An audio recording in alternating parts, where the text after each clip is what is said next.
gitu ya.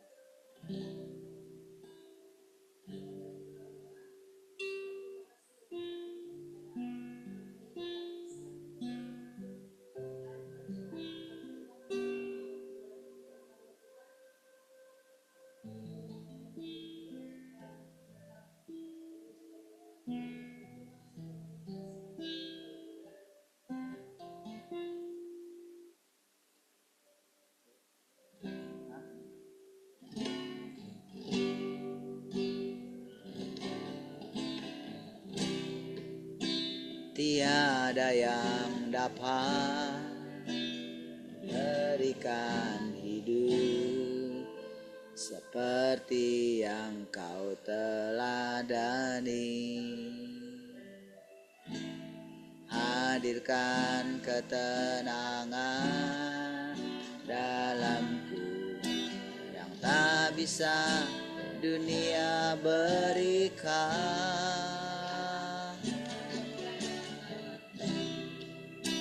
Tiada yang dapat berikan hidup seperti yang kau teladani.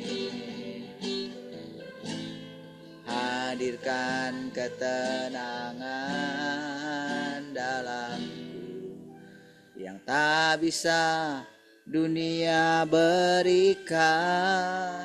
Tak peduli masa lalu, Engkau tetap memilikiku.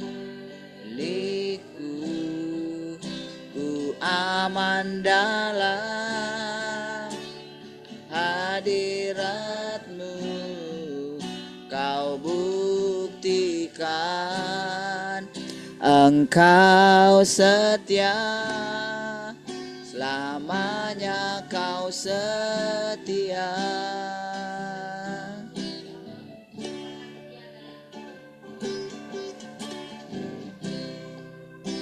Tiada yang dapat berikan.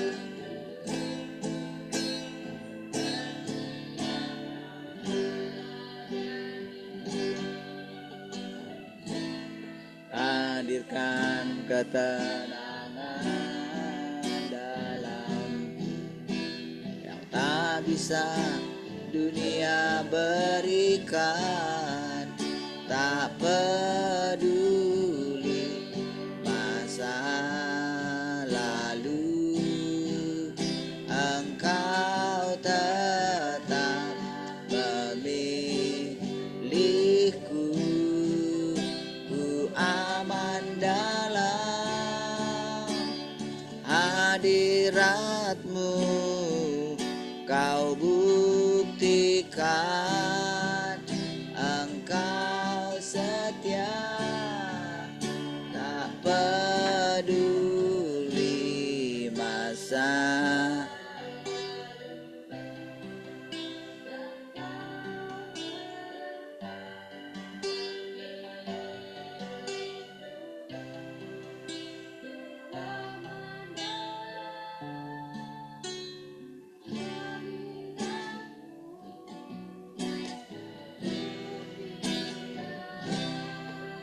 Engkau setia, selamanya Kau setia.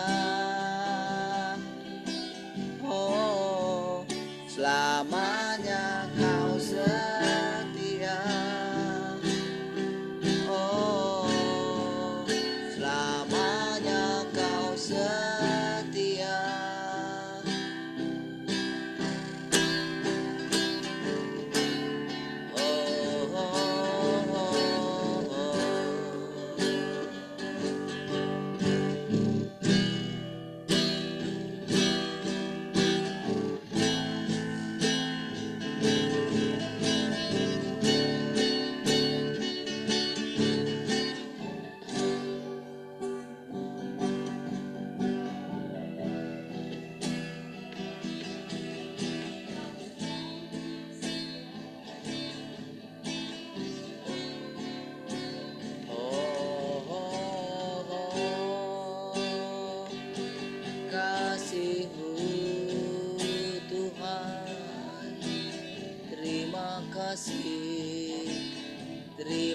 kasih Tuhan, Kau baik, bahkan sangat baik.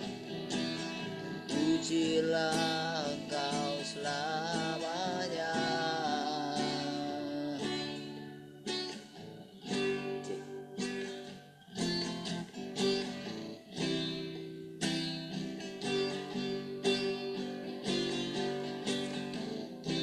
Segala perkaraku ku serahkan padamu, Allah pembelaku.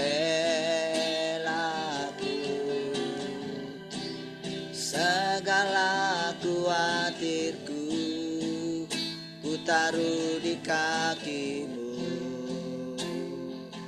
Allah pemeliharaku. Bila Kau yang membuka pintu, tak ada satu pun dapat menutupnya. Bila Kau yang mengangkat aku, tiada yang dapat merendahkanku.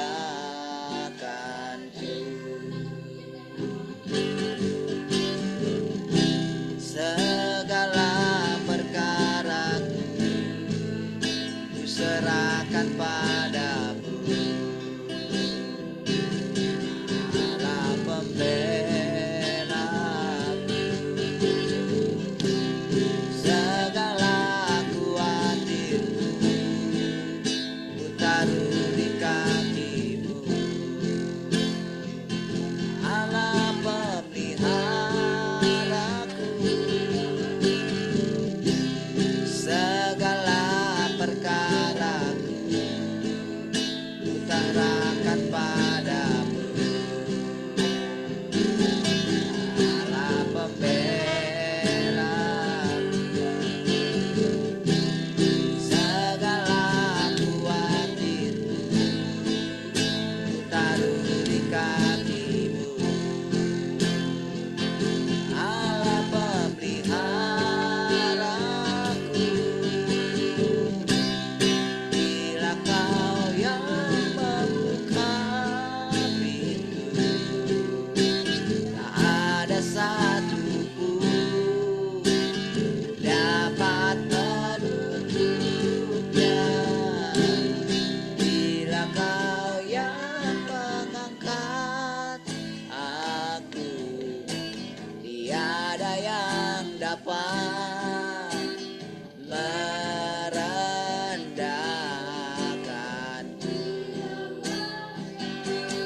Bila Kau yang membuka pintu, tiada satu pun dapat menutupnya. Bila Kau yang mengangkat aku, tiada yang dapat merendahkanku. Tiada yang dapat merendahkanku.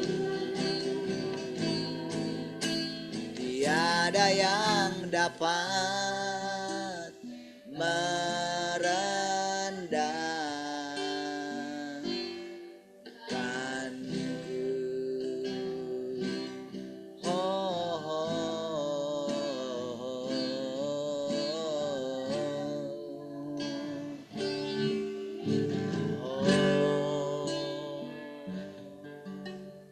Terima kasih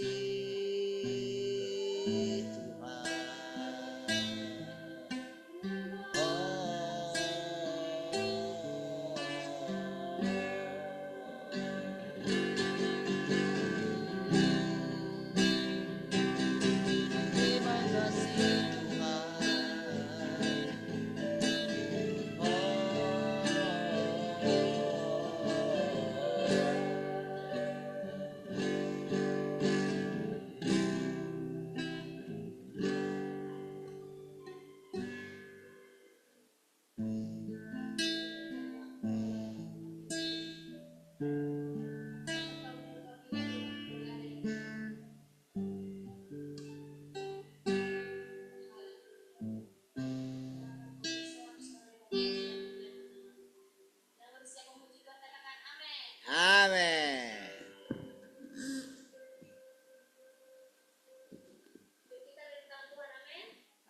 akan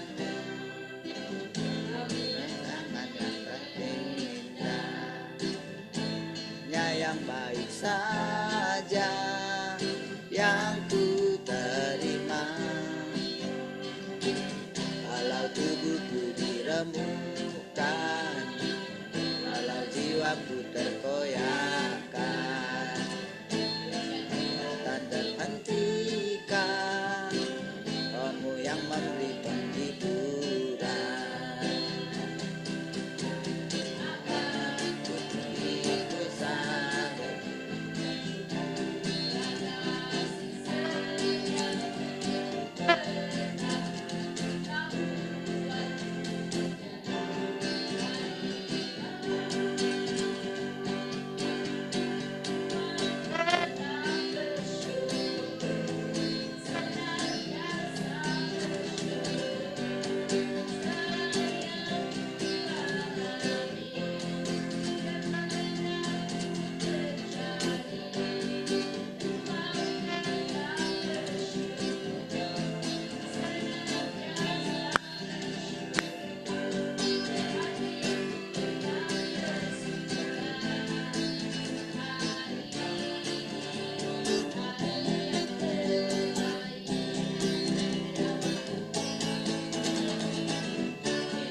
ada di tanganmu.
Senantiasa bersyukur, menunjukkan bersyukur, sebab hari ini hari yang terbaik.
Mas Pak, puji Tuhan, amin. Amin. Hidupku dalam-Mu, kekuatan dalam-Mu, harapku dalam-Mu, hanya dalam-Mu hidupku.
kita siapkan hati kita untuk mendengarkan firman Tuhan.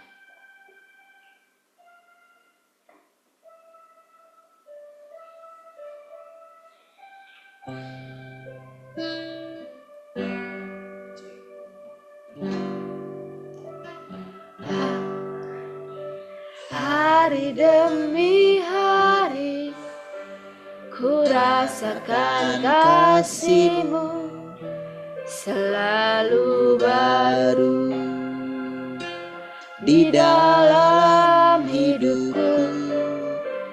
Tiada alasan untuk tak memuji-Mu, sebab pekerjaan-Mu nyata dalam hidup. Katakan hari demi hari. Hari demi hari ku rasakan kasih-Mu selalu baru di dalam hidupku. Tiada alasan untuk tak memuji-Mu, sebab pekerjaan-Mu nyata dalam hidupku.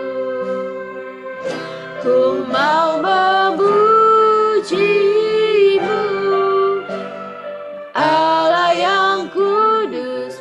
Ku mau menyembah-Mu dengan segenap hati.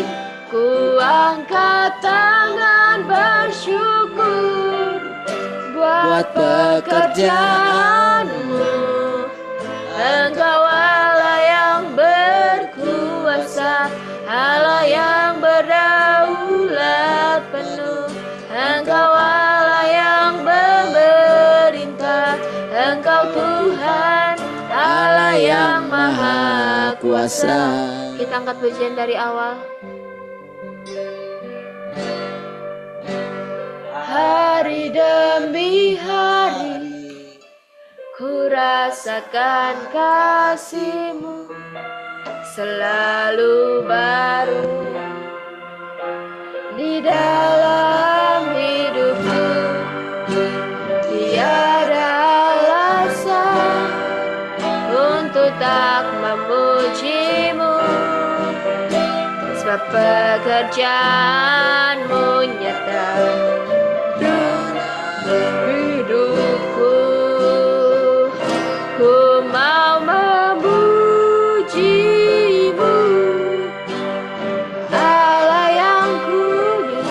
Ku mau menyembah-Mu dengan segenap hati. Ku angkat tangan bersyukur buat pekerjaan-Mu. Engkau Allah yang berkuasa, Allah yang berdaulat penuh. Engkau Allah yang memerintah. Engkau Tuhan Allah yang maha kuasa. Ku mau memuji-Mu, Allah yang kudus. Ku mau menyembah-Mu dengan segenap hati. Ku angkat tangan bersyukur buat pekerjaan-Mu. Engkau Allah yang berkuasa, Allah yang berdaulat penuh. Engkau Allah yang Tuhan Allah yang maha kuasa. Engkau Allah yang berkuasa, Allah yang berdaulat penuh. Engkau Allah yang memerintah. Engkau Tuhan Allah yang maha kuasa. Engkau Tuhan, Engkau Tuhan Allah yang maha kuasa. Engkau Tuhan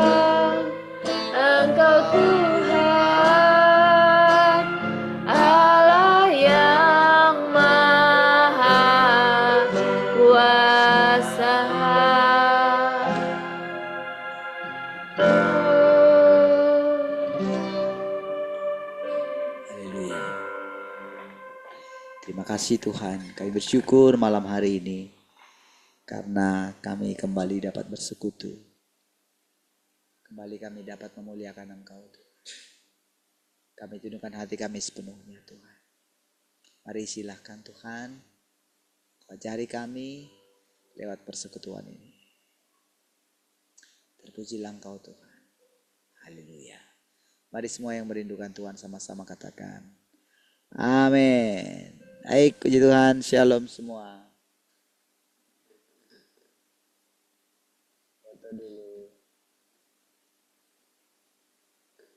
Cik satu.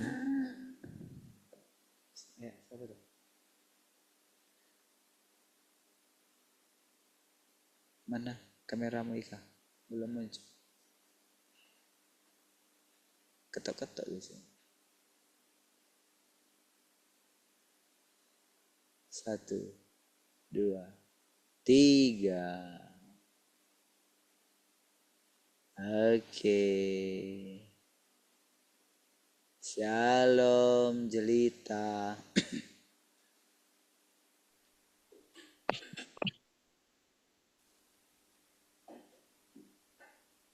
Salam Pak Tua, salam semuanya, selamat malam. Shalom Opung. Shalom Inang Uda. Salam. Salam. Abi. Sudahnya mana Ciki Fajar ya Kak Cika ya? Kita lagi belajar. Shalom Kak Glory. Salam semuanya, selamat malam. Mana Adik Boas? Adek Bos lagi main. Oke. Shalom Esther sama Tian. Shalom Tuhan, shalom semuanya. Mami kerja ya? Selamat malam. Iya. Mami kerjanya? Oke, baik. Ya telah. Shalom Bang Yabes.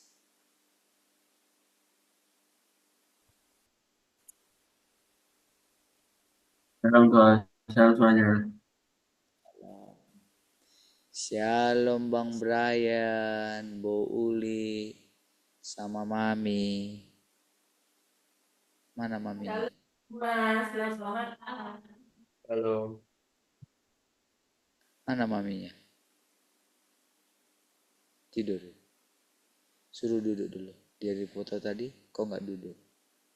Shalom Mami. Kenapa nggak pakai kamera? Baik. Shalom Tante Heni. Shalom semuanya, selamat malam. Sekarang shalom yang di studio.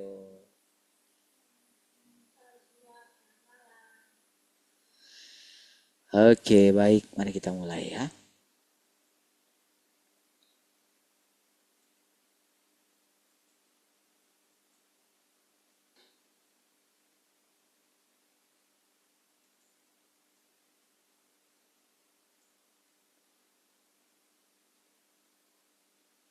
Oke, baik. Tuntutan yang diajukan kepadamu pada zaman sekarang bisa disebut sebagai tuntutan yang paling menuntut. Jika pekerjaan ini dilakukan pada orang-orang yang berkualitas lebih tinggi, maka tuntutannya pun akan lebih tinggi lagi. Semua pekerjaan Tuhan dilakukan sesuai dengan kualitas inheren manusia. Sejauh mana orang telah diubahkan dan ditaklukkan, pada zaman sekarang merupakan taraf terjauh yang mampu mereka capai. Jangan gunakan pemahamanmu sendiri untuk mengukur seberapa efektif tahap pekerjaan ini. Engkau semua harus mengetahui dengan jelas tentang apa yang engkau semua miliki secara inheren. dan tidak boleh memandang dirimu sendiri terlalu tinggi. Di apa namanya ya? Standar yang Tuhan buat gitu ya. Ada standar batasan-batasan yang Tuhan buat bagi berlangsungnya penyempurnaan ini ya. Kan kita sedang memasuki yang namanya zaman yang baru. Setelah sekian waktu manusia itu diberikan hidup ya, setelah satu zaman gitu ya, atau mungkin kira-kira 4.000 tahun gitu ya, manusia hidup dari sejak zaman Adam sampai ketika tampilnya Yohanes Pembaptis itu. Kan Yohanes memulai dengan bertobatlah sebab kerajaan Allah sudah dekat gitu. Oke. Jadi kerajaan Allah sudah dekat itu artinya adalah pemerintahan sorga gitu. Selama ini manusia dibiarkan hanya dengan mematuhi Taurat. Itu syarat awal gitu ya. Berbuat baik, tidak membunuh, tidak mencuri, dan lain sebagainya. Oke, mereka dilatih memelihara hukum Sabat dan sebagainya gitu ya. Lalu datanglah Yohanes gitu, bertobatlah, kerajaan Allah sudah dekat. Nah, sementara ketika Tuhan Yesus datang, dia mengatakan, kalau kamu melihat orang lumpuh berjalan, orang buta melihat, lalu orang mati dibangkitkan, ketahuilah kerajaan sorga sedang ada di antara kamu. Nah, oke. Lalu berjalanlah waktu itu selama 2000 tahun gitu. Oke. Lalu di akhir zaman Tuhan berjanji dia datang kedua kali lagi. Ya. Nah, waktu saya sebelum sampai ke kedatangan Tuhan yang kedua kali. Nah, waktu di zaman kerajaan Allah sudah dekat, bertobatlah itu, maka kerajaan sorga mulai diberitakan, tadinya belum. Oke, beritakanlah kerajaan sorga. Nah, setelah diberitakan kerajaan sorga, maka orang-orang mulai menginterpretasi, mengimajinasikan, membayangkan seperti apakah sorga yang dimaksud itu, gitu ya. Lalu saudara, Tuhan Yesus memberikan gambaran tentang sorga dan neraka ketika dia memberikan perumpamaan tentang Lazarus dan orang kaya. Itu kayak pergantian nasib gitu. Oke. Nah, lalu saudara, ketika sampai dia kan mengatakan, ketika dia naik ke sorga itu, orang tuh melihat ke atas. Sebentar lagi kan kita akan merayakan hari kenaikan gitu kan. Nah, saudara, setelah hari kenaikan kan di situ kan dilihat orang murid-murid itu memandang ke atas. Kenapa kamu memandang ke atas? Kata malaikat di situ, gitu ya. Karena dia sebagaimana dia naik, seperti itulah dia nanti turun. Seperti dia akan datang kembali. Kan itu misteri kan. Nah, gambaran orang itu, jadi manusia itu atau orang yang mendengarkan satu perkataan itu, karena manusia itu memang dibekali untuk berpikir dan mereka diberikan kebebasan, maka manusia itu atau orang yang mendengarkan firman atau para murid itu, sesudah itu kan mereka kan menginterpretasikan. Oke. Nah, terus ada clue-cluenya, ada apa ya? Ada kayak kode-kodenya lah gitu. Tuhan memberikan gitu.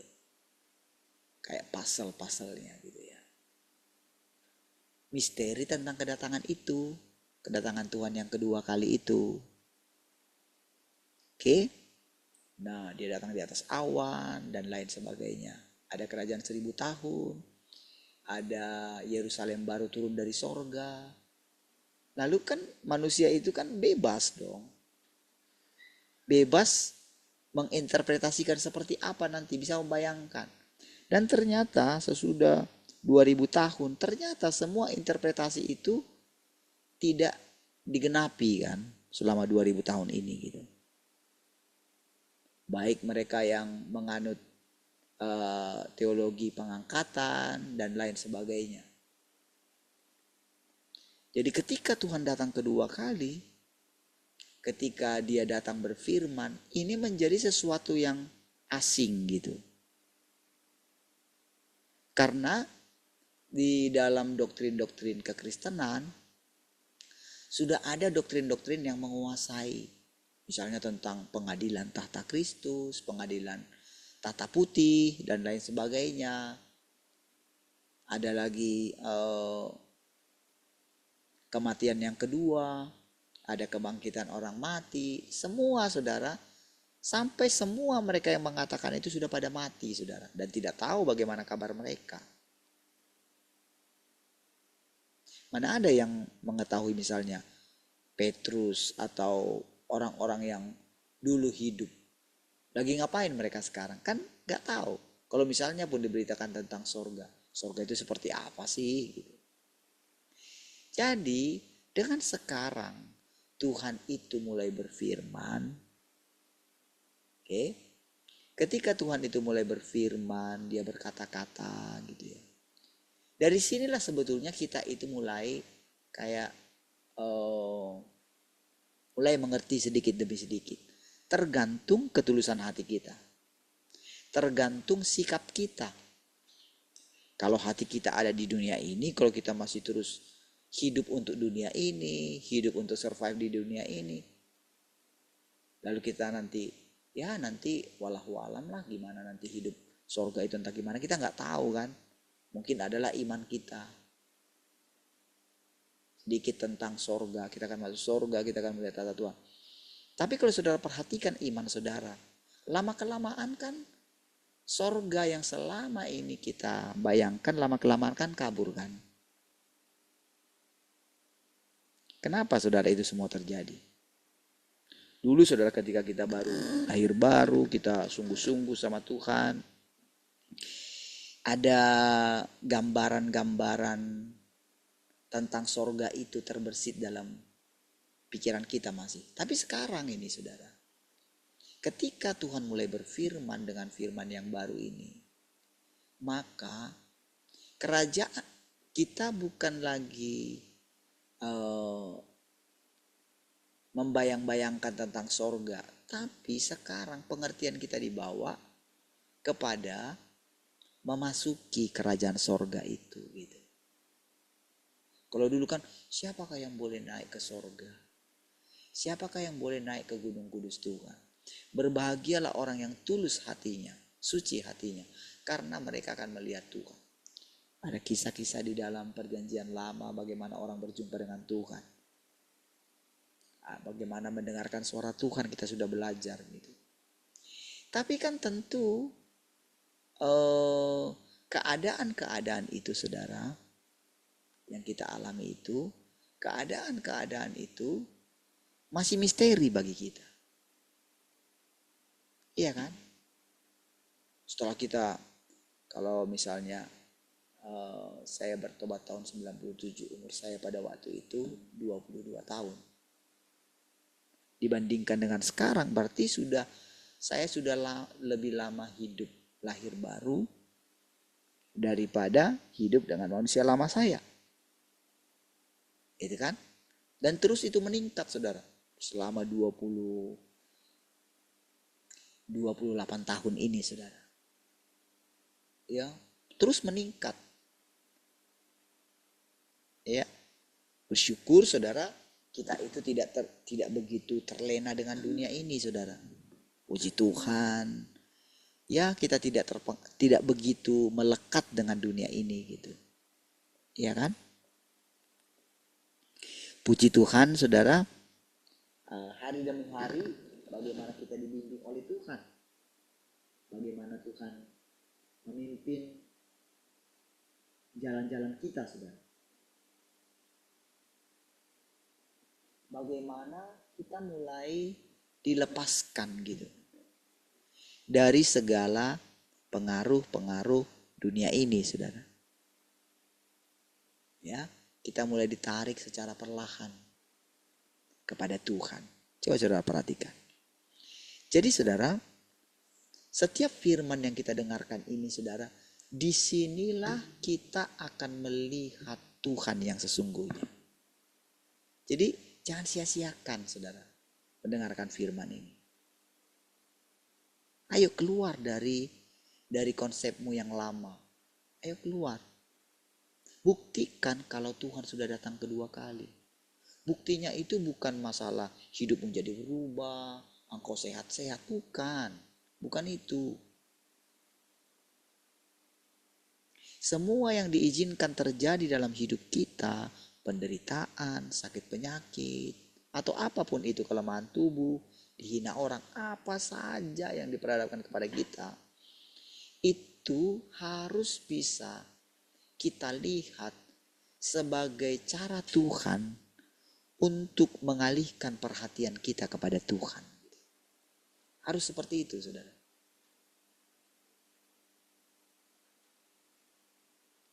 Saudara harus berani mengubah setiap keadaan. Saudara, kita yang ada ini, saudara. Kita yang ada sekarang ini. Selalu saya ingatkan berulang-ulang. Ya, saya sudah terjebak dalam panggilan ini, saudara. Bagaimana caranya saya terjebak, saudara? Bagaimana saya tidak bisa keluar lagi dari sini? Karena selama 28 tahun ini, saya terus merindukan Tuhan. Saya berani menerima Tuhan yang selalu baru setiap hari. Saya berani konsep-konsep yang lama saya tentang kepercayaan kepada Tuhan itu dibongkar. Saya berani. Karena, kenapa saya berani? Karena memang saya tidak melihat orang yang benar-benar terus mencari Tuhan. Ada orang yang tetap dalam kepercayaannya tentang sorga, tentang neraka, tentang Tuhan Yesus gitu ya. Tetapi saya tidak, boleh dikatakan, saya belum menemukan orang-orang yang benar-benar terus pengertiannya tentang kerajaan sorga itu diubah gitu. Masih terus seperti yang dulu tentang Yerusalem baru lah, tentang langit baru, bumi baru lah. Itu tetap dengan konsep yang lama. Padahal semua orang-orang yang memberitakan itu sudah pada mati. Dan kematian mereka itu, boleh katakan kematian yang penuh tanda tanya gitu loh. Coba saudara perhatikan aja. Misteri. Mungkin yang paling dekat dengan kita itu ya guru kita lah. Gitu. Yang paling coba bisa kita pahami dia mungkin lebih daripada pendeta-pendeta lain. Tapi lihatlah.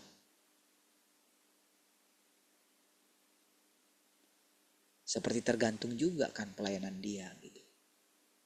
Iya. Baik para pengikut-pengikutnya juga. Para murid-muridnya.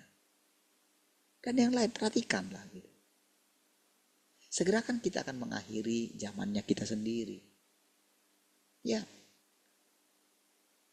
Dalam umur saya 50 tahun ini, saudara. Terus kan, setahun, 2 tahun, 5 tahun. Saya kan gak tahu kan, sampai berapa lama gitu. Tapi yang pasti, saudara, saya tidak tunggu mati gitu. Tidak. Karena setiap hari gitu, Tuhan itu membukakan dirinya. Jadi ketika saya mengatakan tentang kerajaan sorga, itu bukan seperti kerajaan sorga yang dulu saudara pikirkan, bukan. Selalu makin meningkat pengertian kita, saudara. Makanya sering saya ajak saudara untuk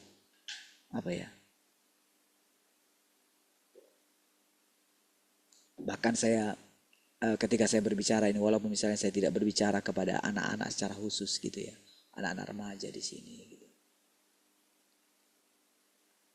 Walaupun saya tidak berbicara secara khusus, tapi di dalam diri saya itu seperti ada kayak gini.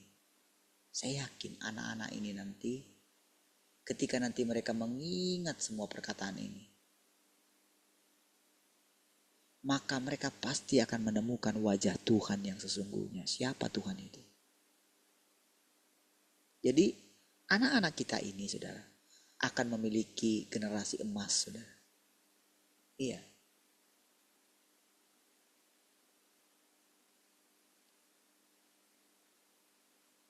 Tetapi kita semua yang ada di sini juga, kerinduan Tuhan semua kita yang ada di sini benar-benar seperti yang dimaksudkan oleh Tuhan. Tahukah saudara? Setiap kali Tuhan berfirman, jadi ketika Tuhan bicara kayak gini ya, jadi jangan saudara anggap remeh gitu. Kalau saudara tidak menerobos setiap hari untuk datang bersekutu dan benar-benar mendengarkan persekutuan ini, sayang sekali saudara. Iya.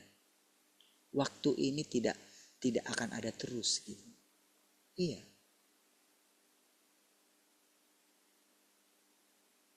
Kita melewati satu fase saudara ya. Satu fase yang boleh saya katakan kan gak pernah terpikirkan seperti ini. Ketika istri saya sakit gitu ya. Wah itu selama 1 bulan 1 minggu ya. 5 minggu lebih berapa hari gitu. Selama kejadian ini saya di kampung kemarin di Malang gitu ya. Tahukah saudara? Saya itu kayak ketika saya ada di sana kayak saya itu di Batam aja gitu. Lalu saya balik ke sini pun biasa saja gitu. Saya nggak tahu seperti itukah saudara memperhatikan hidup saudara. Adakah saudara mulai merenung gitu ya? Apakah saudara mulai berpikir, apakah hari-hari yang kulalui berlalu begitu saja? Kalau saudara menganggap semua yang terjadi ini berlalu begitu saja,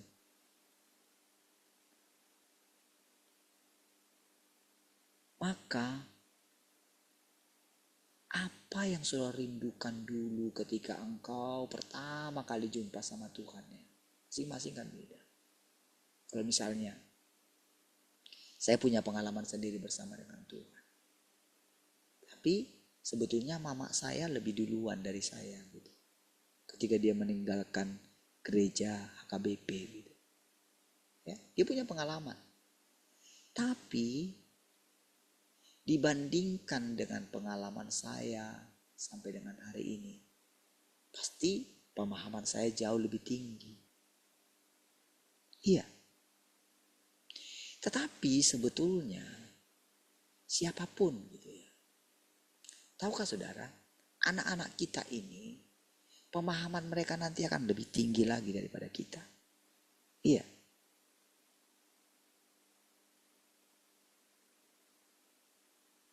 Mereka menjadi anak panah di tangan pahlawan gitu. Siap dilesatkan gitu. Siap menjelajah ke seluruh dunia ini, saudara. Kita, saudara, ketika kita sudah boleh dikatakan menurut usia daging kita itu sudah hampir kadaluarsa gitu. Iya. Tetapi kalau kita punya pengertian yang baru, maka kita itu sama seperti Tuhan yang selalu baru setiap hari. Jadi Tuhan itu terus seperti anak muda. Dia selalu bersemangat. Dia tidak dibatasi oleh lemahnya pikirannya gitu. Karena dia roh. Sebetulnya kita juga demikian. Jadi kita itu mesti bisa melampaui kelemahan tubuh kita. Mesti bisa. waktu istri saya mengalami gangguan di sarafnya itu ya. Iya, gangguan memang. Bagaimana menyingkronkan antara mengangkat tangan dari sarafnya untuk menggerakkan jarinya. Itu ada kelambanan gitu. Jadi ternyata benar pusat pemerintahan itu ada di otak gitu. Jadi ketika itu terjadi gangguan gitu, itu yang membuat sebetulnya terjadi stroke gitu. Tidak bisa menggerakkan sebagian daripada anggota tubuhnya. Jadi ketika mulai dilatih, gitu, itu akan bisa bergerak kembali. Gitu. Makanya ada akupuntur, ada pijit saraf gitu ya. Ada totok gitu ya, totok urat gitu ya. Untuk menghubungkan semua. Nah, tapi apapun itu saudara ya, karena kan tubuh kita ini kan sehebat apapun kita mengaturnya, sebetulnya nanti akan tiba pada saat ya kadaluarsa gitu. Jadi sehebat apapun orang menjaga tubuhnya, menjaga kesehatannya, ya ada batasnya. Jadi saudara, bukan masalah betapa hebatnya kita melatih tubuh kita ini. Bukan. Itu nomor sekian, saudara. Yang lebih penting adalah bagaimana kita mulai memahami cara kerjanya Tuhan. Atau gini dulu saudara, yang lebih mendasar itu, saudara kenal gak siapa Tuhan? Kalau dikatakan, oh kalau gitu cobalah Pak, menurut Bapak, apalah Tuhan itu? Menurutmu siapakah aku ini? Kan Yesus pernah ngomong kayak gitu. Lalu mereka ngomong ada Elia lah segala macam. Oke, itu pemahaman manusia pada umumnya. Lalu tiba-tiba menurut Tuhan mengatakan, menurutmu siapakah aku ini? Lalu Simon Petrus itu mengatakan, engkau adalah Mesias, anak Allah yang hidup. Belum pernah orang mengucapkan itu. Makanya Tuhan Yesus mengatakan, berbahagialah engkau Simon bin Yunus, karena bukan manusia yang mengatakan itu kepadamu, tapi Bapakku yang di sorga. Perhatikan saudara ya, itu sangat penting sekali. Jadi Petrus itu spontan dia. Dia berani membuka mulutnya pada saat menjawab pertanyaannya Tuhan. Saudara, itu saudara mesti, saya dulu sering sekali mengkhotbahkan itu, makanya saya terus mengerti apa maksudnya pertanyaan itu. Jadi sekarang saya akan tanya saudara, menurut saudara siapakah Tuhan itu? Atau menurut saudara Tuhan itu di mana sih? Saudara akan menjawab seperti orang pada umumnya. Tuhan itu ada di sorga lah. Tuhan itu 3 tapi 1 lah. Itu kan yang selama ini. Tapi bagaimana wujud Tuhan itu? Pada umumnya manusia tidak mengerti. Iya. Orang hanya bisa bilang begini, oh Tuhan itu Tuhan yang menggendong saya sampai pada masa tua saya. Kan semua ada di firman gitu. Oh Tuhan itu pernah menjadi manusia, lalu dia mati dari kayu salib. Itulah Tuhan itu. Ya, itu semua teori, saudara. Namun apakah saudara benar-benar memahami? Sebetulnya Tuhan itu kayak apa sih? Bisakah saudara mulai memahami ketika dia mengatakan pada mulanya adalah firman. Firman itu bersama-sama dengan Allah. Dan firman itu Allah itu sendiri. Bisakah saudara belajar sendiri? Sampai engkau benar-benar di masamu sekarang gitu ya. Siapapun saudara. Ya, kalau saya katakan siapapun saudara, Ya termasuk istri saya juga. Gak boleh menganggap, oh karena saya suaminya, lalu saya bisa cerita terus sama dia. Kalau dia tidak benar-benar membuka hatinya, sama juga mama juga. Kalau mama tidak bisa percaya kalau Tuhan ada di sini sedang mengajar dia, maka dia akan kehilangan waktu ini juga. Saya yakin setiap kita pernah merindukan Tuhan. Ya, mama pasti merindukan nanti. Nanti kalau aku mati gimana ya? Keturunanku ini gimana ya? Pasti kan akan mikir gitu. Kemana lah aku nanti? Oh ke surga. Tapi gimana surga? Gak ada yang pernah menerangkan. Gak ada.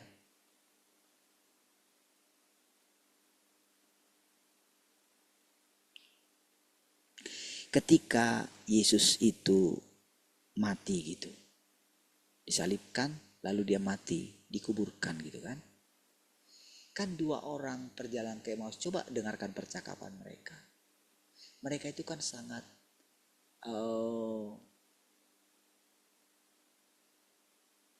sangat muram gitu mukanya gitu. Tadinya saudara mereka bersemangat sekali saudara, ketika mereka sharing gitu. Tapi sebetulnya mereka mengharapkan bahwa Yesuslah nanti yang akan menerangkan segala sesuatu kepada mereka. Tapi sekarang dia nggak ada lagi gitu, dia mati. Padahal dulu Tuhan pernah mengatakan, akulah kebangkitan dan hidup. Rubuhkan bait suci ini, aku akan bangun dalam 3 hari. Ada banyak clue-clue,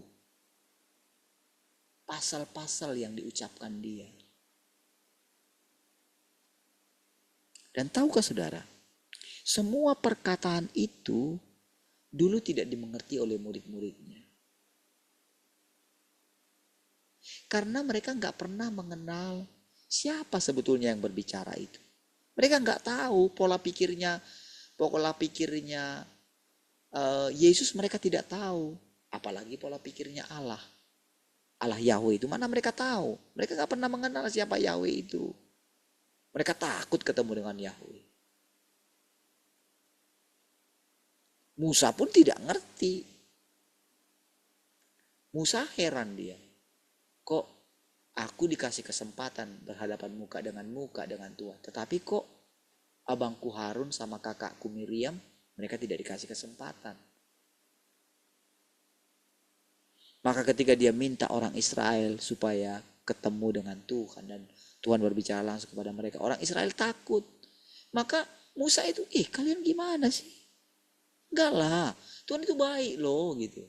Sudah, dengarkan aja gitu. Tapi ternyata mereka nggak bisa karena mereka nggak dipilih gitu loh. Nah, di situ pula sering sekali saudara, saya itu berusaha secara pelan-pelan menarik perhatian saudara kepada Tuhan itu. Gitu. Karena semakin nanti saudara mengerti ini, maka sorga itu akan mulai terbangun secara nyata di sini gitu. Iya. Jadi kalau ada di dalam kitab Wahyu itu ada tua-tua gitu ya, ada 24 tua-tua, nanti saudara akan jadi tua-tua. Jadi arti tua-tua itu artinya adalah orang bijaksana. Makanya kita disuruh menjadi 5 gadis yang bijaksana. Jadi semua firman yang diucapkan oleh Tuhan Yesus itu sekarang ini adalah penyingkapannya gitu.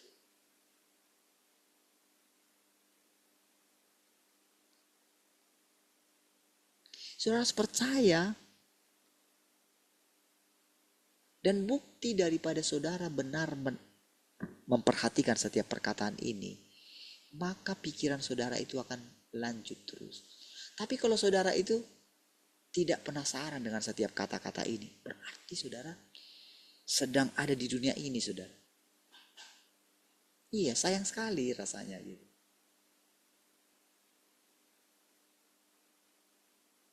Kalau saudara sampai tidak lagi pada posisi seperti ketika dulu saudara pertama kali jumpa sama Tuhan ya, setiap hari. Kalau tidak seperti itu, aduh, betapa dalamnya engkau telah jatuh. Saudara mesti menyadarinya gitu.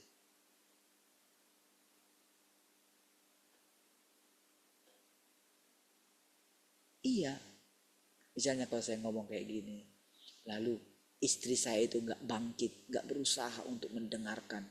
Gak seperti ini loh. Lihat waktu Tuhan Yesus datang ke rumahnya Petrus. Kan pada waktu itu kan mertuanya Petrus itu sakit gitu. Oke? Tapi ketika Tuhan menempatkan tangannya, apa yang terjadi saudara?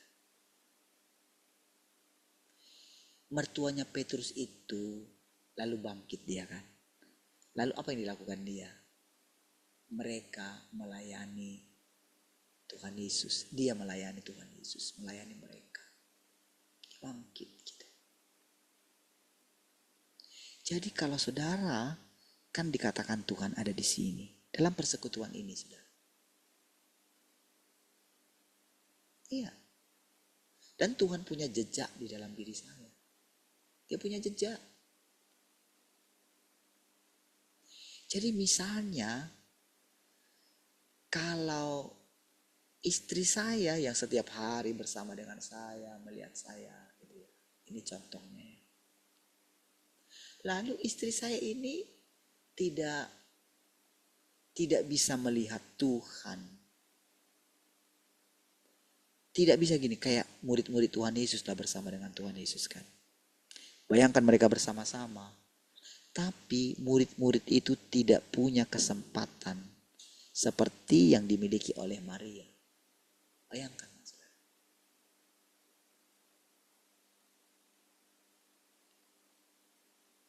Karena apa? Mereka sibuk dengan diri mereka masing-masing. Mereka sudah punya rencana-rencana untuk membesarkan nama mereka. Mereka sibuk nanti kalau Tuhan Yesus naik ke surga supaya mereka di sebelah kiri atau sebelah kanan. Iya.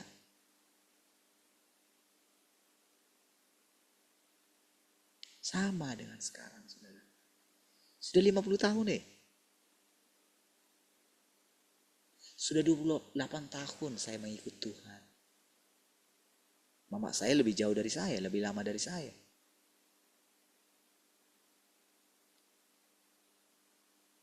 Punya pengalaman. Ketika dia berdoa supaya ada salah seorang dari anaknya. Sayalah anaknya itu. Ya kan? Tapi masih bisakah dia melihat? Atau jangan-jangan mama saya seperti Maria gitu. Maria ibunya Yesus gitu. Ya kan?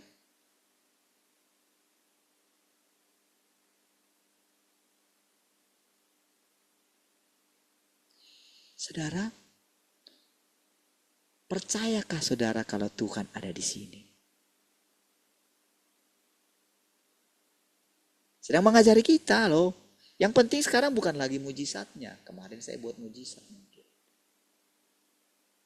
Hal terjadi, hal-hal supernatural. Itu sudah lewat pekerjaan itu. Sekarang pekerjaannya adalah mengajar kita. Tapi saudara, kalau seseorang tidak benar-benar mencari Tuhan, saudara kan tidak akan mendengarkan persekutuan ini. Iya, sambil lalu aja. Atau ada orang bilang, nanti bisa dengar rekamannya. Iya, tapi tahukah saudara, saya selalu perhatikan orang-orang yang tidak hadir, apakah mereka menonton rekamannya? Enggak juga. Iya, yang hadir di sini kan pasti banyak alasan gitu.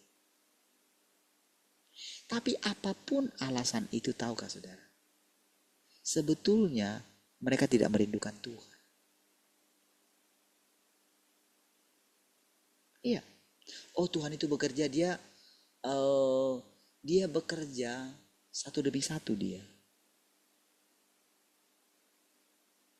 Misalnya dalam persekutuan kita ini gitu ya. Nggak semua langsung kita ini jadi kita dengarkan pemahamannya. Nanti kalau enggak sudah akan kacau kita. Iya. Ada yang kayak gini, ada yang kayak gini. Enggak kayak gitu. Kita nggak bisa terpisah satu dengan yang lain. Iya.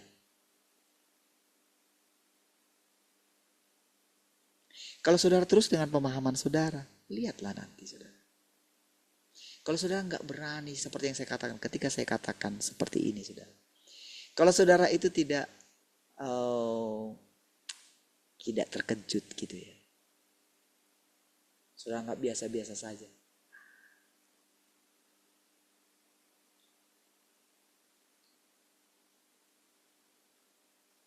Kalau saudara anggap sudah biasa aku dengarkan paling juga kayak gitu. Aduh, sayang sekali. Iya.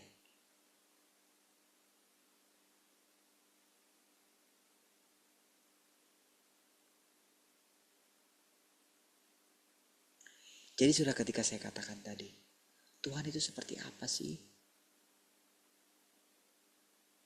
Ketika saya katakan tadi semua itu Tuhan ada di sini, lalu saya katakan Tuhan berbicara melalui saya. Saya bisa memisahkan Tuhan itu dengan saya. Bisakah saudara benar-benar ketika mendengarkan perkataan ini engkau seperti mendengarkan Tuhan gak? Bisa gak? Makanya kan Elia bilang. Kan si Elisa itu kan pengen dia terangkat gitu. Pengen mendapatkan 2 bagian roh Elia kan. Apa Elia bilang sama dia? Kalau engkau bisa melihat aku terangkat. Permintaan itu sukar katanya. Coba perhatikan ya dari situ. Tetapi kalau engkau bisa melihat aku naik, maka itu akan engkau dapatkan. Iya saudara. Tahukah saudara, perkataan itu dalam. Bukan masalah Elisa jadi mendapatkan 2 kali rohnya Elia itu untuk apa? Tetap juga dia tertinggal akhirnya. Dia nggak mendapatkan proses seperti yang dialami oleh Elia loh saudara. Sayang sekali. Elia kan terangkat. Tidak ada lagi.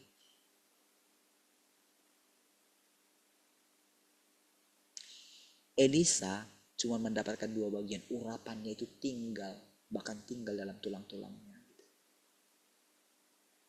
Sama dengan berikutnya guru kita dan sebagainya. Semua hal yang ada di Alkitab itu misteri semua saudara. Itu firman. Jadi firman yang kita dengarkan ini ibarat alam semesta ini. Luas sekali dia. Firman yang kita dengarkan ini, Tuhan yang kita dengarkan ini dengan berbagai perkataannya. Ini ibarat segala beragam jenis ciptaan saudara. Berbagai macam jenis orang. Iya. Semua ini rupa Tuhan. Saudara mengerti nggak?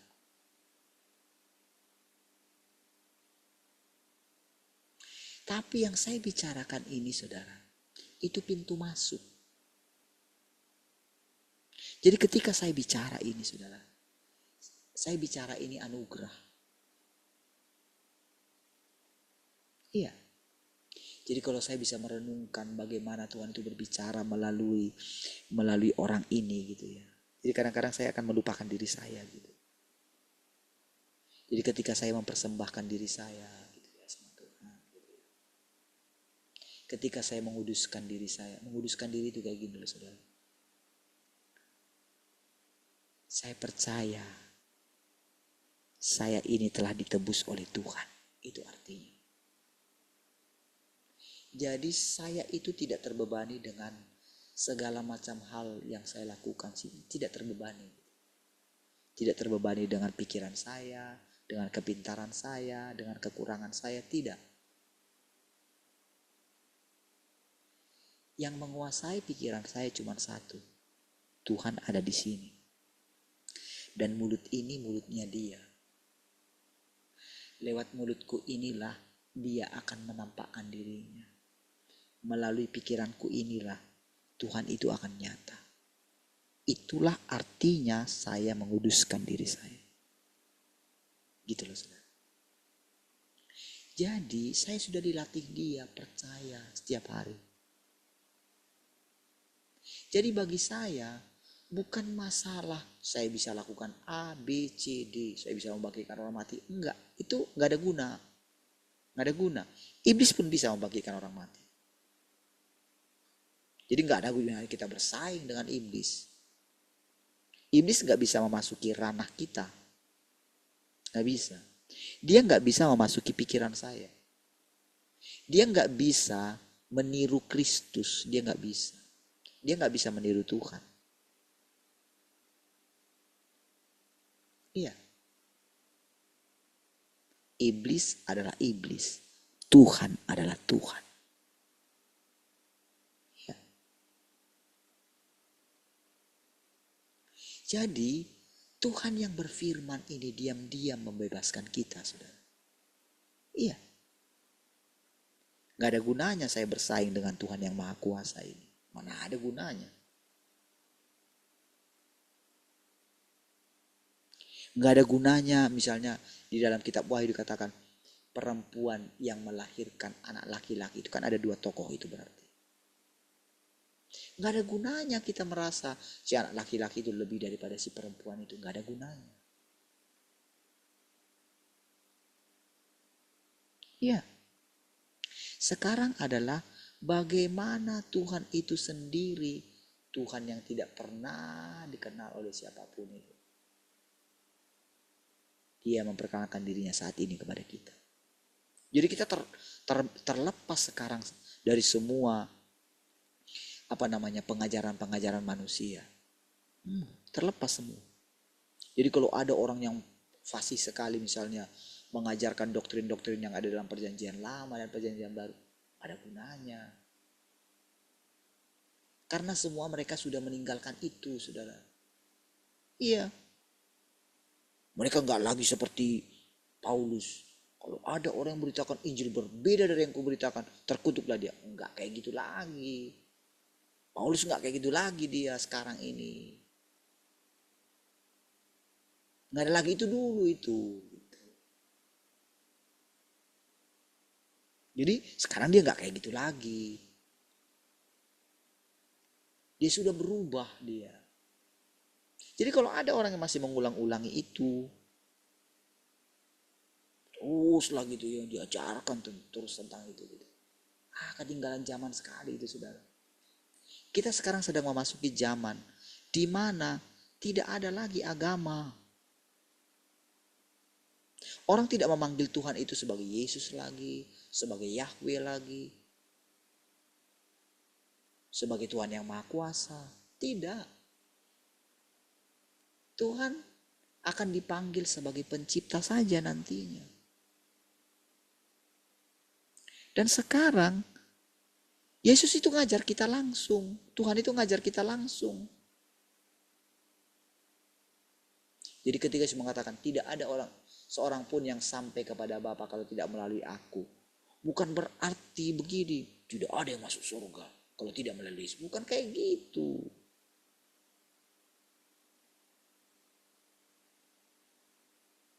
Dia jalan. Yesus itu jalan. Akulah jalan, kebenaran, dan hidup. Dan kamu mesti makan aku, katanya. Berarti kan kalau kita makan, berarti kan dia tinggal dalam kita. Masa kalau dia tinggal dalam kita, kita pikirkan lagi nanti kita akan melihat dia di sorga. Macam mananya kita ini? Lalu kita membayangkan dia, Yesus itu sebagai yang ada di kalender itu. Alangkah bodohnya kita. Coba lihat di kitab Wahyu, saudara. Tadinya saudara mereka melihat anak manusia. Tapi setelah itu, tiba-tiba dia berubah dengan kemuliaannya. Mereka takut. Si Yohanes takut. Seperti orang mati. Lalu dia berubah lagi jadi malaikat kan? Tadinya dia lihat jadi anak domba. Itu semua perjalanan. Sama dengan sekarang. Dia sudah datang kedua kali. Dia datang dalam kita melalui firman ini, saudara. Jadi ketika engkau memakan firman ini, maka firman ini akan tumbuh di dalam dirimu. Sebagaimana saudara mendengarkan saya sekarang, terus berbicara kepada saudara. Dan firman ini bukan sekedar nasihat, dia menasihati saya, bukan. Tapi firman ini seperti satu pribadi, seperti benih dia yang tumbuh di dalam diri saya. Dia bekerja, dia melakukan pekerjaannya tanpa kita sadari. Sama seperti benih, mana kita tahu dia bertumbuh. Apa yang sedang terjadi di dalam tanah itu, mana kita tahu. Tersembunyi dia. Sama saudara. Ketika kita dengarkan firman ini, kita kan gak pernah berjumpa dengan manusianya ini, saudara, dengan si perempuan. Gak pernah berjumpa kita dengan yang mengucapkan firman ini. Tapi cobalah lihat. Bagaimana benar-benar sang firman ini. Dia juga adalah Yesus. Dia juga adalah Yahweh. Ya, makanya kita diajarkan mengenal 3 zaman itu. Zaman Taurat, zaman anugerah, dan zaman penghakiman dan penghajaran. Setiap datang zaman yang baru, maka itu pasti dianiaya. Itu yang terjadi sama kita. Tapi lihat, apakah saudara melihat Tuhan itu Maha Kuasa? Saudara lihat?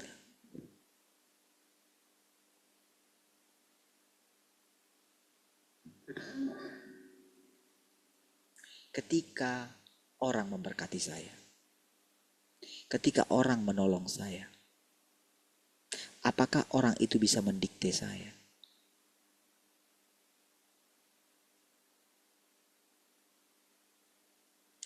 Apakah saya harus didikte orang? Apakah saya harus berhutang sama orang? Tidak. Perhatikan Yesus.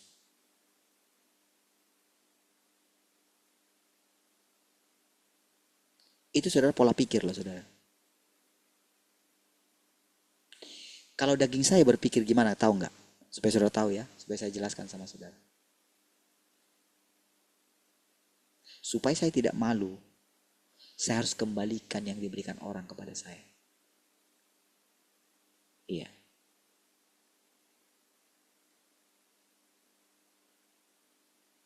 Tapi pengertian Tuhan tidak seperti itu. Jadi yang saudara pikir, oh enak kali lah saya. Enggak.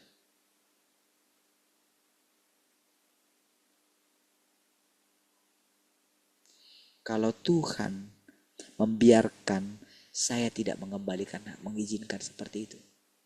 Kalau itu jalannya, saya tolak enggak? Saya berani tolak enggak? Tapi kalau Tuhan bilang kayak gini, barang siapa yang memberkati engkau, mereka tidak akan kehilangan upahnya. Itu saya simpan dalam hati saya. Saya tidak pernah berhutang. Oh itu jalan saudara. Karena kita sedang ada dalam kerajaan Allah. Kita sedang ada dalam kerajaan sorga. Kalau saudara menolong orang, lalu saudara mengingat-ingat. Tahu gak saudara Tuhan Yesus bilang apa? Kalau engkau ditampar pipi kiri, kasih pipi kanan. Barang siapa yang meminta bajumu, kasih juga jubahmu. Itu hukum dalam kerajaan Allah. Saudara. Kita sedang ada dalam kerajaan Allah dengan daging kita ini. Iya. Semua orang harus punya pikiran kayak gitu. Kalau sekarang engkau punya, latihlah dirimu untuk engkau tidak hanya memperhatikan dirimu. Latih dirimu memberkati orang lain. Iya, jangan hanya untuk dirimu. Jadi orang-orang yang hanya memperhatikan dirinya, hanya mengumpulkan untuk dirinya sendiri, itu harus diusir dari kerajaan sorga. Lihat ya, perhatikan ya, baik-baik ya. Kita sedang ada dalam kerajaan sorga. Kita sedang dilatih di sana.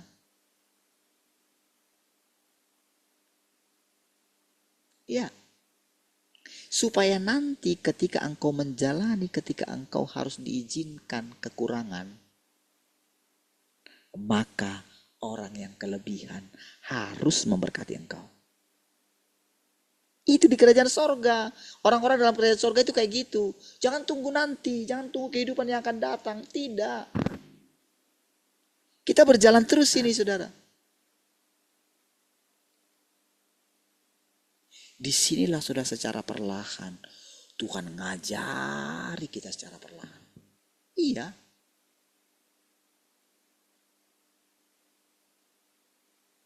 Dia ngajari kita. Kehidupan ini akan berjalan terus, saudara. Nanti semua yang saya katakan ini akan diucapkan oleh anak-anak saya. Iya. Akan diucapkan oleh generasi berikutnya. Siapapun saudara yang akan mendengarkan ini. Ya. Akan berantai terus dia, saudara. Sama sekarang, saudara. Bukankah saudara bisa benar-benar bisa merasakan bagaimana Tuhan, apa yang Tuhan Yesus ajarkan semua. Bukankah seperti benar-benar Tuhan Yesus mengajar kita semua sekarang? Di saat yang sama, Tuhan yang Maha Kuasa pun sedang mengajar kita. Di saat yang sama, Tuhan yang di sorga itu ngajar kita, Bapa itu. Mereka tidak terpisahkan. Ini siapa ini?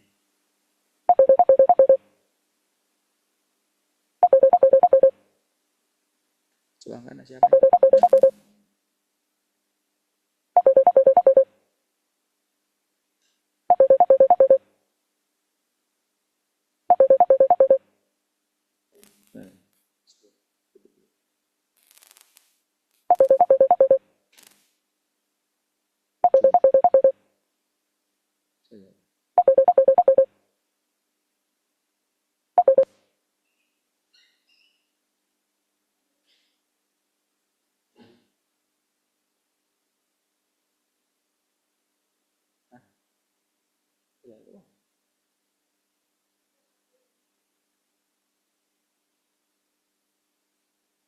Baik.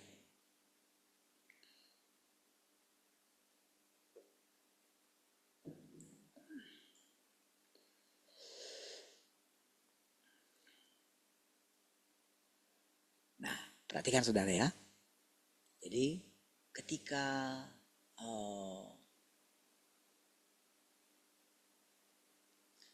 kita terus berjalan gini ya. Kenapa saudara saya kayak mengulang-ulang terus ya? Karena gini saudara. Saya coba, Tuhan itu coba menunjukkan kepada kita bahwa kita sedang ada di dalam zaman ini saudara. Kita sedang ada di zaman di mana Tuhan sedang menampakkan diri. Jadi ketika kita mengalami kemarin saudara kita terkejut gitu kan. Iya, orang bisa menganggap kita itu rendah atau hal apa saja. Tapi tahukah saudara? Ini pekerjaan Tuhan. Saya katakan ini pekerjaan Tuhan. Bukan lagi masalah karena kita itu lebih hebat daripada orang lain. Enggak, bukan itu. Enggak ada masalahnya di situ semua, saudara. Tak ada yang perlu kita banggakan dengan diri kita. Satu hal yang bisa kita syukuri adalah ini, saudara. Kita percaya Tuhan sudah datang kedua kali. Dan Tuhan ada di sini. Sudah cukup bagi Tuhan. Sedikit saja iman kita. Iya. Coba lihat saudara, ketika tadi Petrus itu bilang, engkau adalah Mesias, anak Allah yang hidup, katanya. Itu spontan. Itu karena memang Petrus itu spontan orang. Jadi orang ini, orang yang bicara ini, adalah orang di mana sudah terus dia hidup dari zamannya Petrus itu. Datanglah orang ini. Jadi saya nggak tahu siapa orang ini. Orang yang bicara ini gitu loh.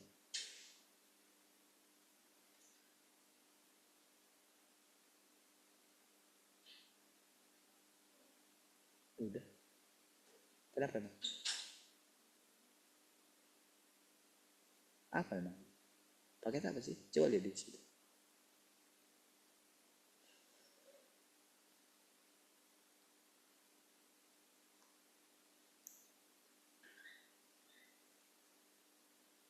Perhatikan ya, ketika saya mengatakan ini, saudara.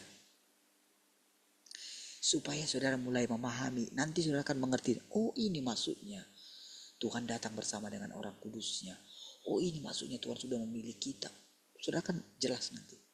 Karena semua ini manusia biasa kita. Petrus manusia biasa. Elia manusia biasa. Henok manusia biasa. Abraham juga manusia biasa.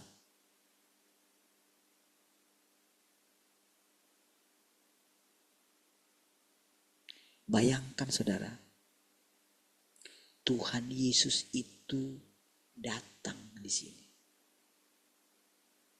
Yang itu. Dia berkuasa atas seluruh umat manusia. Tapi dia tetap rendah hati, dia tersembunyi. Sampai 2000 tahun dia tersembunyi, saudara. Sampai sekarang dia baru menyatakan diri. Iya, pemerintahan dia. Oh, tapi saya tidak bisa memonopoli dia ya.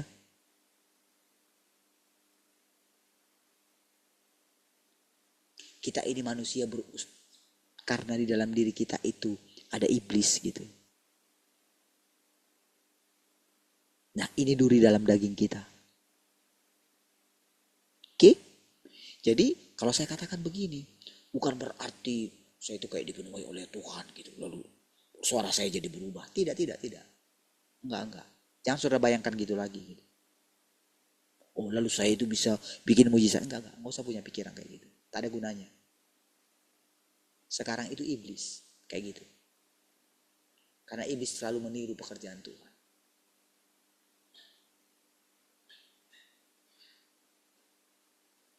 Jadi jangan punya pikiran yang lama lagi.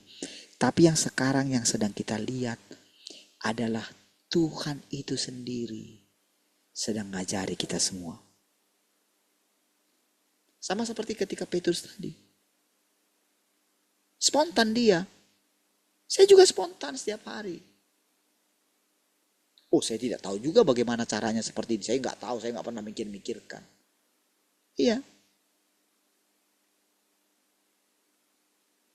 Biasanya. Tapi tahukah saudara, kita sedang ada dalam pekerjaan Tuhan di akhir zaman. Sedang ngajari kita. Jadi ketika di sini kita saling menolong satu dengan yang lain, kita hidup di sini. Kalau menurut pikiran kita ini memboros-boroskan uang dengan sewa 3 ruko ini. Iya. Bayangkan 4,5 juta tiap bulan. Bayar listrik kita sama semua segala macam di atas 2 juta. Iya. Kalau pikiran saya, kalau saya mau hidup lanjut terus gitu, ya sudahlah. Supaya saya tidak dibebani pikiran seperti itu. Toh sudah juga. Iya. Sudahlah. 1 ruko aja pun cukup lah. Atau udah gak ada perlu juga, balik aja saya ke rumah saya. Oke? Itulah kepikiran manusia. Tapi Tuhan yang sedang datang ini pemilik segalanya. Kalau saya punya pikiran seperti itu, saya memalukan di hadapan Tuhan. Iya.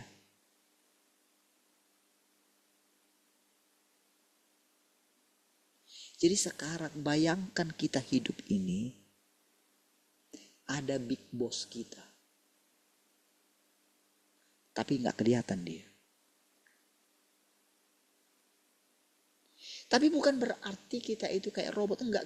Kita benar-benar menjalankannya. Karena dia bekerja di dalam kita. Gimana lah saudara setiap hari duduk di kaki Tuhan, mengizinkan yang tidak kita lihat itu, yang tidak kita mengerti itu. Bagaimanalah caranya kita menghormati dia? Saya sudah katakan tadi berulang-ulang ya. Ketika saya mengatakan ini, tidak boleh ada unsur sedikit pun orang menyembah saya. Nggak ada itu, nggak ada. Tetap Tuhan yang di hatimu itu, yang membimbing engkau sejak dari engkau lahir. Bahkan sebelum engkau ada, dia sudah memilihmu. Makanya engkau ada di sini. Engkau dijadikan dia jadi buah sulungnya. Untuk orang-orang lain. Jadi anak-anak kita yang mendengarkan ini, mereka juga buah sulung untuk generasi mereka nanti. Ya.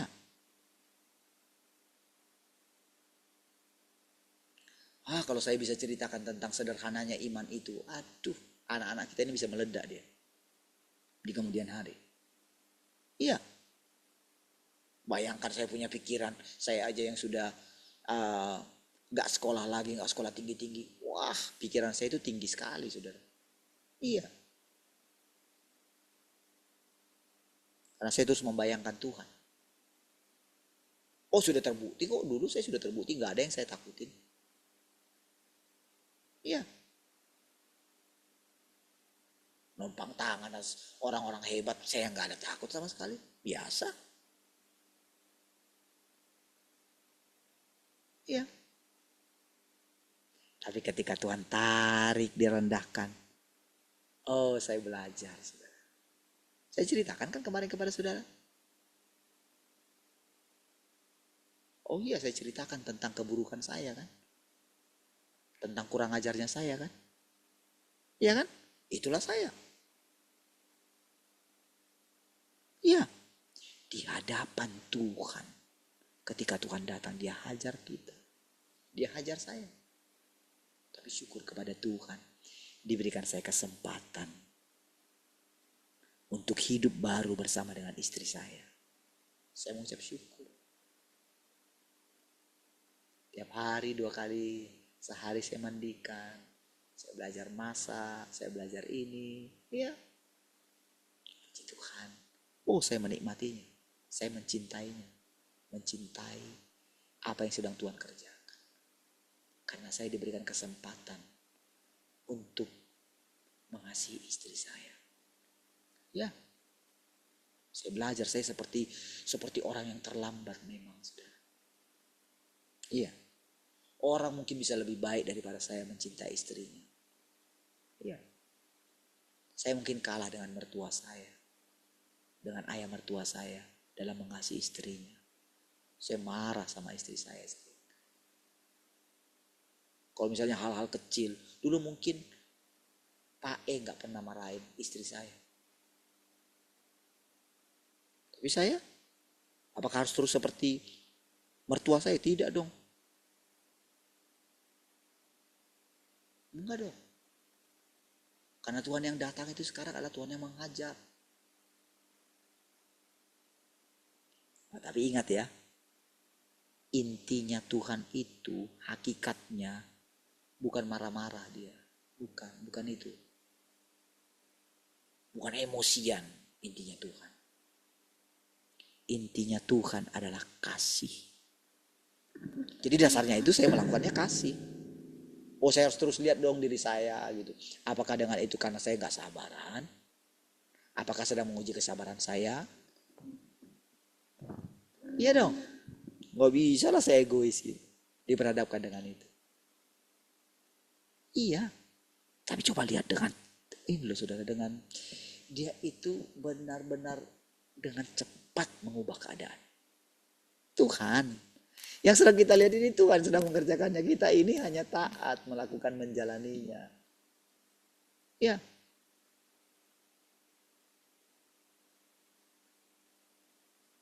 Ketika saya ceritakan, kenapa begitu bebas bicara sama saudara? Dengan harapan saya, saudara.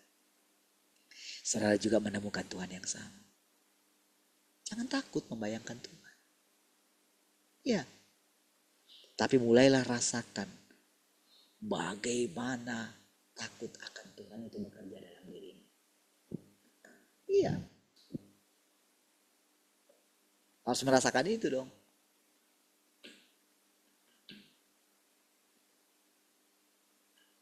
Iya.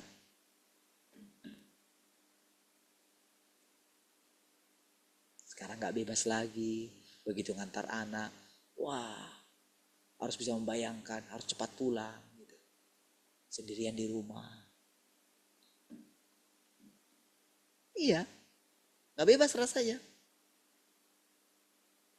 Apa yang Tuhan kerjakan saudara selama 5 minggu ini saudara. Wah itu kejadiannya kan. Kalau pikir-pikir saudara. Gimana membayangkan mertua saya sendirian gitu ya. Ketika nanti tinggal di sana sendirian gitu. Tapi tiba-tiba Tuhan ngomong di hati saya. Tidak. Aku ada di sana. Ya. Tahukah saudara ketika saya bayangkan, ketika saya katakan, Pak E tidak pernah mati. Oh mereka ngomong kayak gitu saudara. Kan kalian yang ngomong. Pak E tidak mati. Berarti dia ada di sini. Wah bagi saya saudara. Bagi saya saudara. Itu sudah cukup menolong mertua saya. Ibu mertua saya. Iya. Kan perkataan itu tinggal. Saya ulang-ulang terus perkataan itu saudara. Jadi ketika dia berdoa. Oh dia gak sendirian. Apalagi ketika ditambah. Tuhan ngomong di hatinya. Bukankah suamimu sekarang tinggal bersama dengan aku? Sekarang tinggallah bersama dengan aku. Berarti kalau engkau tinggal bersama dengan aku, engkau tidak perlu kehilangan.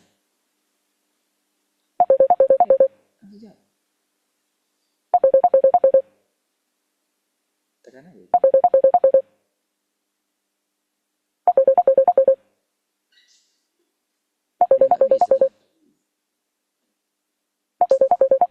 Kenapa harus kesini dia utamanya?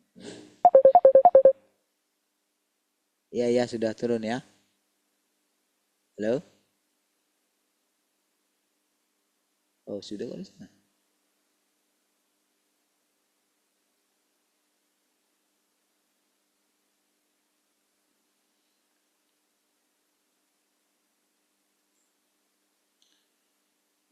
Oke, lihat itu saudara.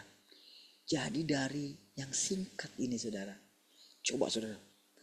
Betapa. Ini saudara tinggal. Ini sederhana sekali saudara sebetulnya. Saya punya dasar untuk mengatakan ini semua ya. Punya dasar semua. Saya punya pengalaman menceritakan ini. Jadi ketika saya katakan. Mertua saya tidak pernah mati. Dan dia hidup tinggal dalam Tuhan. Itu kebenaran. Ya. Makanya saudara, ketika Lazarus mati, itu Yesus tenang aja dia. Akulah kebangkitan dan hidup katanya. Barang siapa percaya kepadaku, dia akan hidup walaupun sudah mati. Iya saudara, itu perkataan. Cuman pada waktu itu saudara, Maria dan Martha bilang, iya Tuhan dia nanti akan bangkit pada akhir zaman. Kamu ini. Kamu gak ngerti aku katakan. Dia hidup loh, aku kebangkitan katanya. Iyalah aku nanti percaya. Kamu ini gak ngerti ya, sama dengan sekarang. Saudara.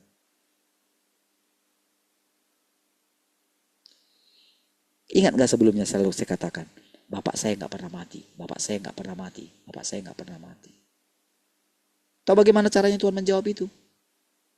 Saya melihat wajah bapak saya di dalam diri keluarga daripada istri saya. Iya. Beneran. Kan cara Tuhan menjawab itu hebat kan? Tapi ketika saya berani mengucapkannya kan?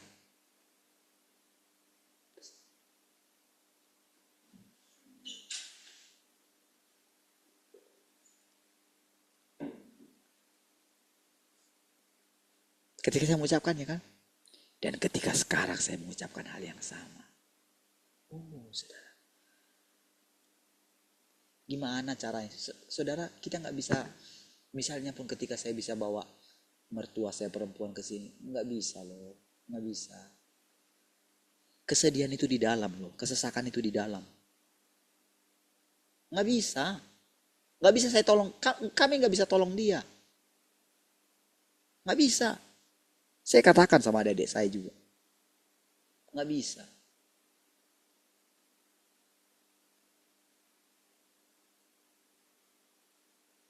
Sama dengan ketika melihat anak saya, Kesia. Saya bangga, saudara. Anak saya ini hebat. Nggak terasa, saudara. Ketika kemarin dia pulang duluan, saya nggak sempat lihat kosannya gitu ya. Aduh, saya pengen sekali lihat. Saya mau ngajak istri saya nanti kecapean gitu ya. Jauh, saudara.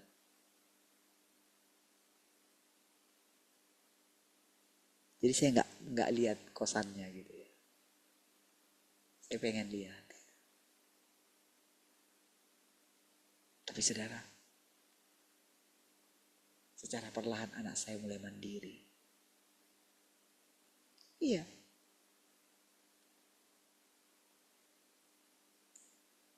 Saudara, mungkin ketika pertama kali dia mulai kos mungkin ketakutan ini segala macam, saudara. Dia sendirian.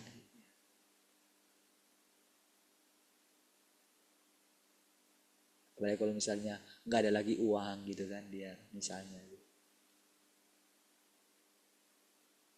Lalu mungkin tahu dia nggak berani minta sama uang sama bapaknya. Gitu. Jangan-jangan bapakku nggak punya uang. Dia terus bisa melewati. Kadang-kadang dia tahu kondisi kami.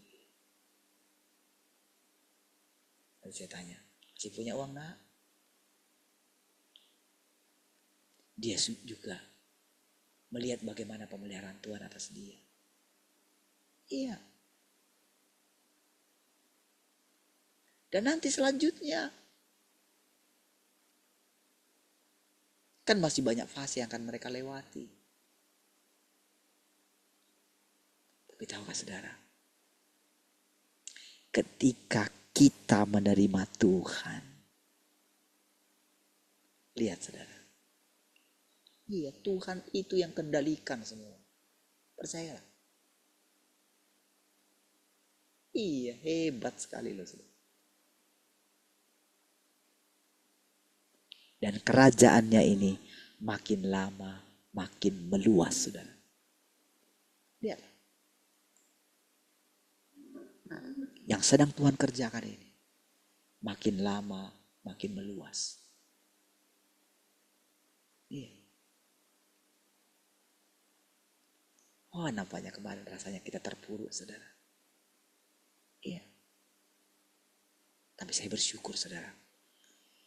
Bila kau yang membuka pintu, tiada satu pun. Ya.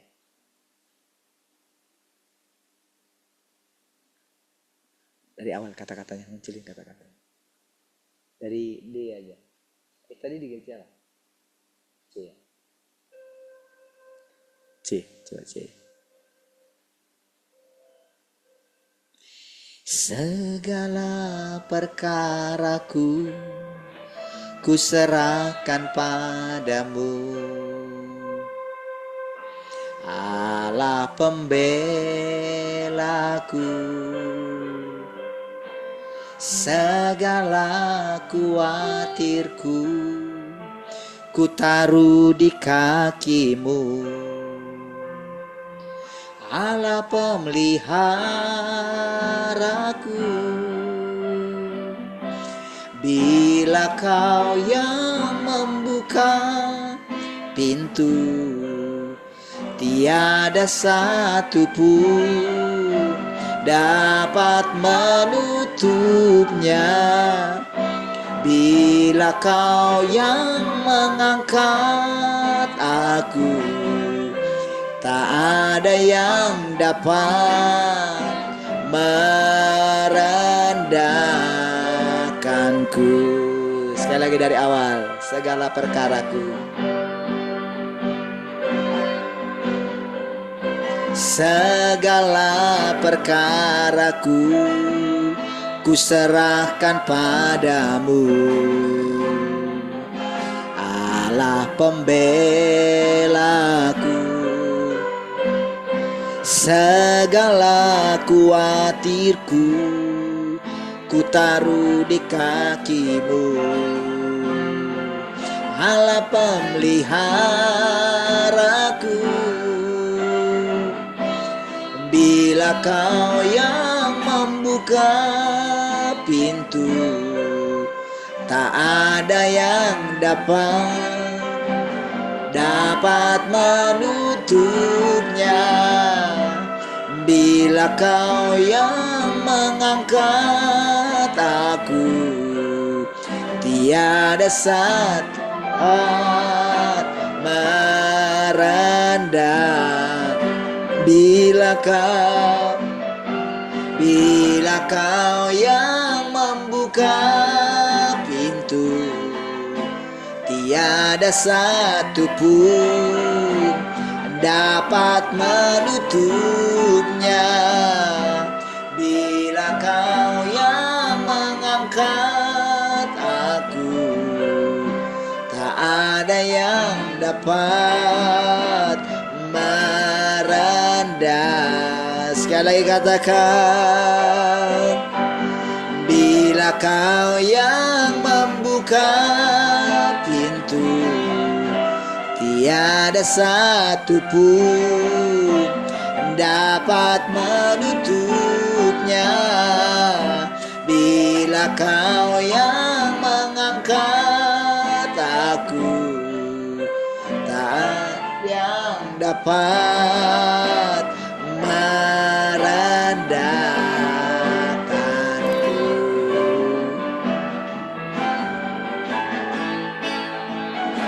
Bila Kau yang membuka pintu, tiada yang dapat menutupnya.